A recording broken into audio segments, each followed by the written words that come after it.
हाँ जी, ये वाला सूट ब्लैक कलर दे विच ते इहदे इदां विचाले पैनल ही जाऊगा उपर नूं, तां लैस दे नाल बहुत ही सोहना सूट बन के तैयार होऊगा।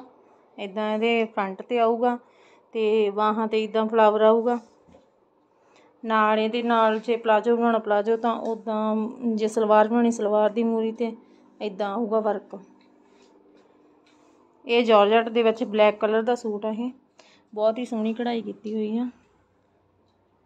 सो इदां दे भी सूट आपां जॉर्जट दे विच भी लैके आया करांगे। ये आपां रेडी करवाए आ सूट 2 ऑर्डर ते जल्दी आपां इदां दे भी सूट लैके आया करांगे। सो मेरियां भैणां जिन्हां ने भी लैणे आ, तां दूजे भी जे किसी ने ऑर्डर दे के बनवाउणा same simple stuff they which simple they which suit, तां ਉਹਦੇ ਲਈ दिन ज़्यादा ਲੱਗਿਆ ਕਰਨਗੇ। पर ਜਿਹੜੇ ਊਂ ਲੈ ਕੇ ਆਇਆ ਕਰਾਂਗੇ सूट ਆਪਾਂ ਜਿੱਦਾਂ ਜਿੱਦਾਂ ਲਿਆਵਾਂਗੇ ਤਾਂ ਤੁਹਾਨੂੰ ਵੀਡੀਓ ਪਾਵਾਂਗੇ। ठीक आ, ओके, थैंक यू।